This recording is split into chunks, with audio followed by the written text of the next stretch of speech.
Good morning, Manna people. Yes, I am late. I hope you will have a little bit of grace and patience with me. I intentionally took Labor Day off, resting from my labors, enjoying a Sabbath with my family, so I did not do a morning manna. And when I woke up this morning, I realized I had not recorded a manna for today. So here I am, a little bit late, and I have the usual myriad of excuses I could give to you, but better late than never, I guess. So we will call this morning's morning manna a mid morning manna. And we are still on the subject of happiness.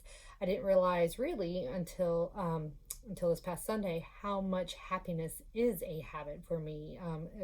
Linked to many of the habits we have, especially Sunday habits. My Sunday habits have been a time of recharging, resetting, recentering myself before the busyness of the week gets started. And I didn't realize until this past Sunday when we were all together again with as a congregation, yes, masked and 6 feet apart, how much that habit of Sunday set up my happiness for the whole week. And I know we went to virtual church every Sunday since mid-March, and we also did Sunday school that way, but it's not quite the same as physically being together. Virtual is certainly nice to have when we can't be together, but it's certainly no substitute. So this week, that kind of segues us into this week's focus on happiness is community. And I can't reiterate how much being in community this week, even though we were apart from one another 6 feet and masked, how much the community at Union really does feed my soul and lifted me up. It was nice to be together. Anyways, that since we didn't have a manna yesterday's reading on your own, I hope you did. Genesis 1:26 through 27. God exists in community, and since the very beginning of creation, we know, as Genesis 1 says, have been made in God's image, and we so therefore are made to exist in community with God and with one another. And so we human beings, yes, we crave community. Some of us smaller communities, some of us larger communities, but we need people. We're hardwired to be that way.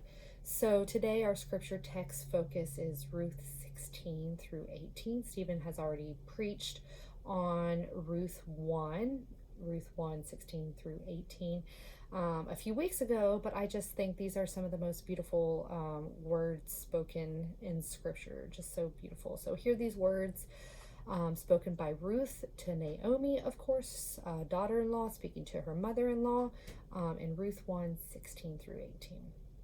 Ruth said, "Do not press me to leave you or to turn back from following you. Where you go, I will go. Where you lodge, I will lodge. Your people shall be my people, your God, my God. Where you die, I will die. There I will be buried. May the Lord do thus and so to me, and more as well, if even death parts me from you." When Naomi saw that she was determined to go with her, she did no more to her. She said no more to her. So you have probably heard misery loves company. Truth in many ways, but what is even truer, it seems to me, in my limited life experience, is that when we are going through difficult, hard times, as Naomi was, we like to push people away. We sometimes isolate ourselves and stew in our own misery, not wanting perhaps to burden others with our problems. We alone try to fix, try to solve, try to make things right on our own without leaning on anyone for support or anything, right? That is what it sounds like Naomi is doing this morning. She was telling her daughters-in-law to let her be. She's miserable, she's unhappy, she's discontented, she's frustrated, she's depressed even.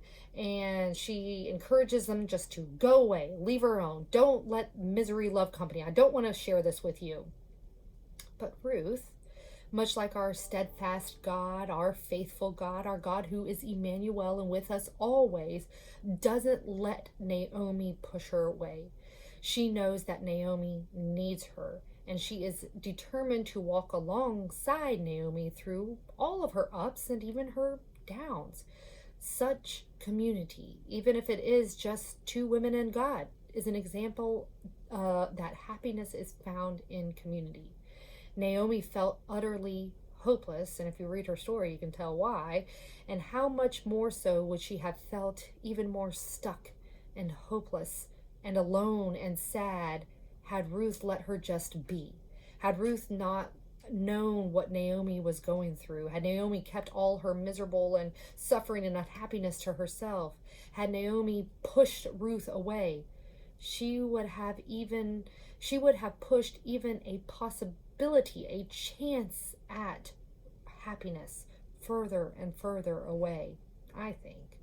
We need others in our darkest times, our darkest moments, to help lead us back to God, that help us bring us back to happiness, because as we learned last week, God is our happiness, and we need others when we have lost our way in darkness to help guide us back to that happiness who is with God.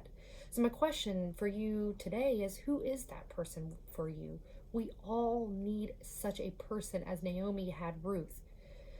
Who is your Ruth that will lead you through, or be there with you through, all the good, the bad, and the ugly? Who is that friend to you who points you back to God, where you can find your happy again?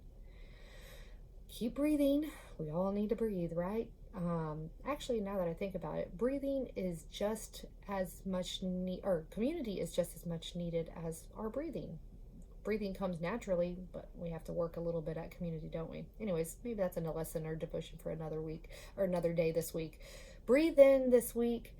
Happiness is God. Breathe out. Happiness is community. I will see you tomorrow.